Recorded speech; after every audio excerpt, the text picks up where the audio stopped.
নাগলকোটে স্বামী পরিত্যক্তা নারীর গোসলের ভিডিও ছড়িয়ে দেওয়ার হুমকি দিয়ে ধর্ষণ যুবলীগ নেতা কারাগারে। আপনারা দেখছেন সিএসটিভি, আমরা জনতার কথা বলি। কুমিল্লার নাগলকোটে স্বামী পরিত্যক্তা নারীর গোসলের ভিডিও ছড়িয়ে দেওয়ার হুমকি দিয়ে একাধিকবার ধর্ষণের অভিযোগ উঠেছে পেরিয়া ইউনিয়ন যুবলীগ সদস্য দৌলতপুর গ্রামের শামসুদ্দিন আলাউদ্দিনের বিরুদ্ধে। এই ঘটনায় ভুক্তভোগী ওই নারী বাদী হয়ে গত মঙ্গলবার রাতে নাগলকোট থানায় ধর্ষণ মামলা দায়ের করে। বুধবার দুপুরে অভিযুক্ত যুবলীগ নেতা শামসুদ্দিন আলাউদ্দিনকে গ্রেপ্তার করে আদালতের মাধ্যমে কুমিল্লা কারাগারে প্রেরণ করে পুলিশ। ধর্ষণের ঘটনায় অভিযুক্ত যুবলীগ নেতা শামসুদ্দিন আলাউদ্দিন দৌলতপুর গ্রামের উত্তরপাড়ার সিদ্দিক হাজিবাড়ের ইউনুস মিয়ার ছেলে ও বাঙ্গোড্ডা বাজারের সুমাইয়া টেলিকম স্বত্বাধিকারী বলে জানা গেছে। ভুক্তভোগী নারী বলেন, বিগত অনেকদিন পর্যন্ত আমার কিছু বলছে, আমাদের বাড়িতে আসা যাওয়া করে আলাউদ্দিন। ও আমাকে পায় অনেকবার প্রেমের সম্পর্ক বলে। আমি ওকে মানা করি যে আপনার বউ আছে, বাচ্চা আছে, দুইটা ফ্যামিলি আছে, এটা সম্ভব না।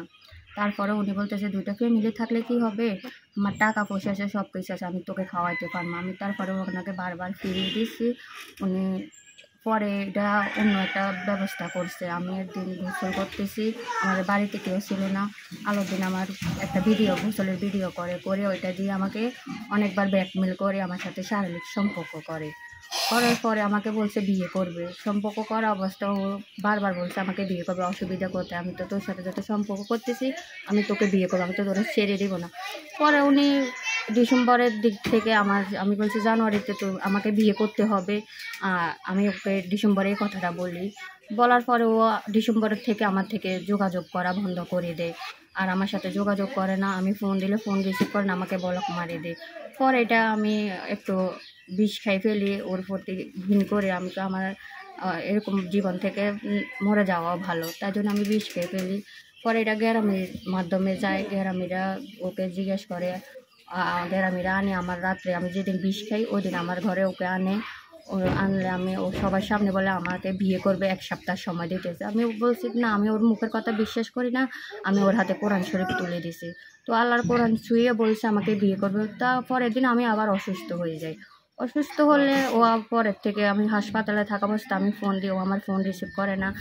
পরে হাসপাতাল থেকে আনি আমার ভাইয়ে গ্রামের ধরে, গ্রামের মাধ্যমে বিচার হয় গ্রামের কাছে। উনি একই বলছে যে হ্যাঁ আমি এরকম ঘটনা করছি, স্বীকারোক্তি দিয়েছে, সব কিছু বলছে। তাও গ্রামের মাধ্যমে বলছে বিয়ে করবে। বিয়ে করার পরে ও বলছে না বিয়ে পরে কিছুদিন পরে আমি বিয়ে করব না, দরকার হলে আমি জরিমানা দিতে রাজি আছি, আমি বিয়ে করব না।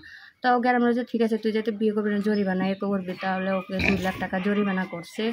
আর ও 5,000 টাকা বানাও দিয়েছে। আর কইছে ফেব্রুয়ারি 28 তারিখে ও আরগুলো টাকা দিবে আমাদেরকে। পরে 28 তারিখের আগের দিন আমার ভাইয়ের নামে একটা মিথ্যা মামলা দিয়ে এখন আমাদের সাথে অনেকটা হয়রানি করতেছে।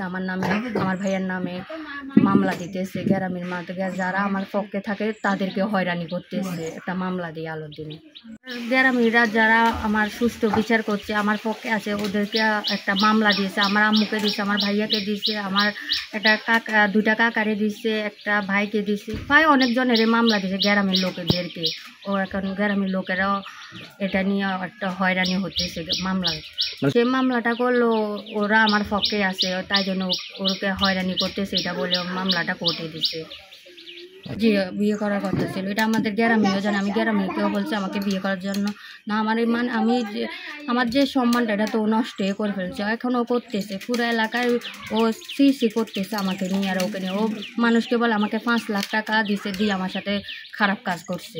আমি প্রশাসন দেশবাসীর কাছে এটাই বলতেছে আমি সুস্থ বিচার চাই। আর আমার যে সম্মানটা হারাইছে, সম্মানটা যেন ও আমাকে বিয়ে করে সে সম্মানটা ফিরিয়ে দেয়। স্থানীয়রা বলেন, দেশবাসীর কাছে আমি একটাই বিচার চাই, আমার বোনকে আমি যার খামারে চাকরি করি, আমার কোম্পানি, ওর নাম শামসুদ্দিন, পিতা ইউনুস মাস্টার। ওর নাম হচ্ছে, আইডি কার্ডের নাম হচ্ছে শামসুদ্দিন, তাকে সবাই ডাকে আলাউদ্দিন নামে চিনে। দৌলতপুর উত্তরপাড়া বাড়ি। তো সেই বিভিন্ন সময় আমাদের বাড়িতে আসা যাওয়া করতো, আমি তার খামারে চাকরি করি, এটা আমরা সবাই জানি।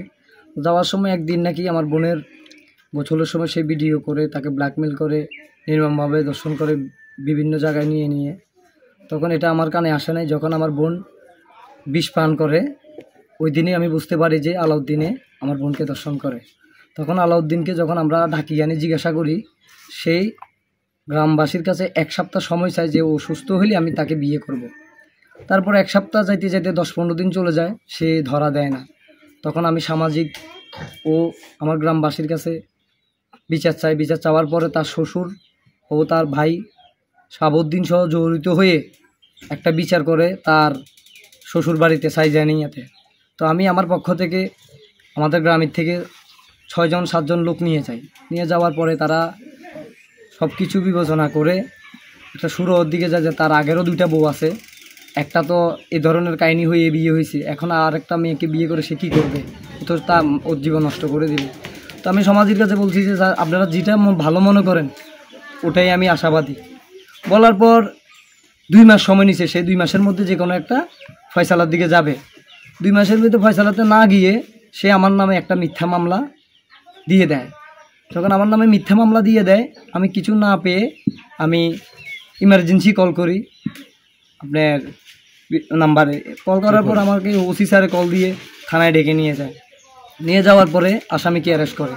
অ্যারেস্ট করার পর এখন দেখতেছি আমাকে হয়রানি করতেছে, পুলিশ আমাকে খুঁজতেছে, আমার নাকি মামলা হয়ে গেছে। কি বা কেমনে কি মামলা হয়েছে তাও আমি এখনও শিওর জানি না। এখন বিভিন্ন লোক কাছ থেকে শুনি আমার স্যারে নিজ হাতে ওকে অ্যারেস্ট করে।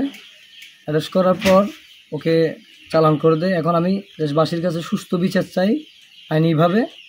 আর এখন তার ফ্যামিলিরা কৌশল অবলম্বন করে আমার নামে একটা মামলা দিয়ে যায়। এখন আমি এটারও তদন্ত করুক, সরকার এটারও তদন্ত করুক। আমি যদি অপরাধী হই অবশ্যই আমার বিচার হবে। আমি সুস্থ বিচার আশা করি দেশবাসীর কাছে।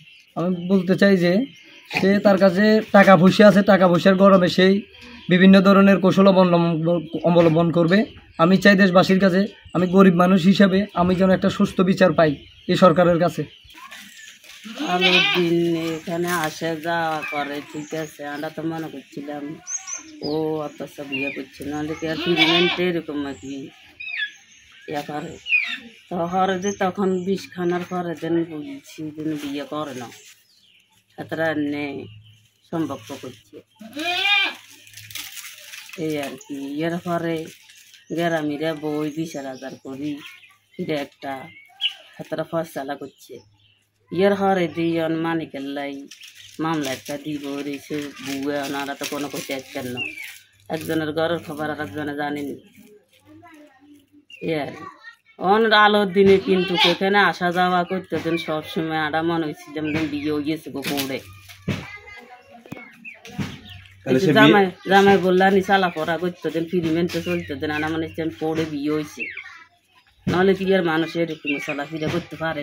হেতে আইতো একদিন আইসা যেন আমি বাধা দিয়েছি, আলাউদ্দিন তুই আর সৎ পথের জিনিস তুই নষ্ট করিস, তুই আমার ছেলের মতন, তুই আর যা করবি, তুই আর সত্যিত্ব ঘরে অশান্তি জোড়াচ্ছে, তোরে আয় কই দিলাম বাজি তুই রাগ নিচ্ছে।